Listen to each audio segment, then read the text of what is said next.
fraud trial involving three of his children, Don Jr., Ivanka, and Eric Trump. All three are slated to take the witness stand in the next week, each one on a different day. And that testimony is expected to be followed with testimony from the former president himself on Monday, November 6th. The $250 million lawsuit was brought on by New York Attorney General Letitia James. The state is accusing the former president of inflating the value of his business assets to secure loans and insurance deals that worked in his favor.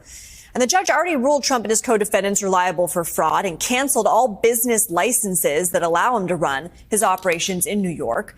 That order has been put on pause by the appeals court. Trump has denied any wrongdoing. And for more on this, I am joined by NBC News Justice reporter Ryan Riley. He's also the author of the brand new book, Sedition Hunters: How January 6th Broke the Justice System. Ryan, Ivanka Trump had been removed from the case as a co-defendant in June after she appealed an initial subpoena to testify. She's argued she has no connection to any business dealings with her father and no longer operated in the state of New York.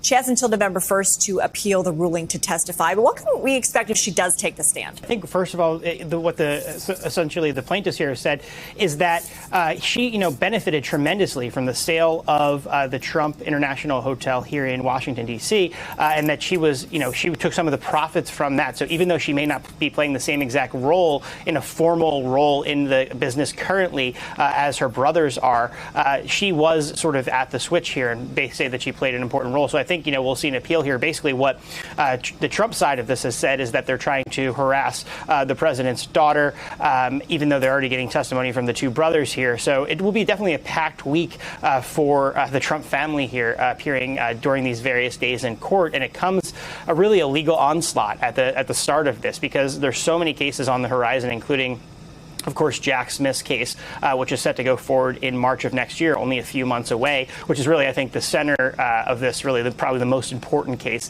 that Trump is facing, because it has to deal with the peaceful transfer of power and Donald Trump's efforts to hold power even after he lost the 2020 election.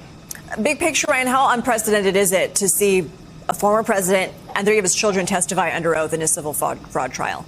Oh, it's very unique. This is not something that I think we've really seen happen before. And of course, as you laid out there, the judge has already found some liability here already. So in some ways, this is already decided. Of course, that is being appealed. And as you said, Donald Trump has denied wrongdoing here. But really, we're just talking about the numbers ultimately in the end here. The actual the finding has already sort of been made in a way by the judge of liability for the Trump organization here.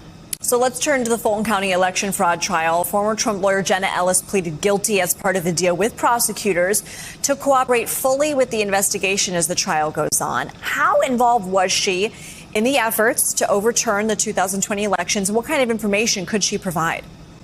Yeah, she played a very important role. You'll remember that infamous press conference where she said she was a member of the, quote, elite strike force team that was involved in efforts to overturn the election. So she put herself really at the center of this. And it was remarkable, I think, to hear her sort of, in her cheerful testimony this week and say that she trusted lawyers with more experience. This is a 38-year-old woman with a law degree who had been a prosecutor before. So this notion that, she's just sort of low on the totem pole, I don't think really necessarily checks out in the end here, because she was really pushing this forward and, of course, became this big social media star because of her efforts to overturn the election and to perpetuate these lies that millions of Americans now believe that Donald Trump actually won the 2020 election, which, of course, resulted in the attack on the U.S. Capitol on January 6th. So I think she is a big witness, and that's sort of what when you're facing down these tremendous legal bills and what she would be facing, the consequences of her actions. I think it's tremendous because that's when you look at what you're facing and what you could get if you just cooperate. It's sort of an easy choice, I think, for a lot of these folks.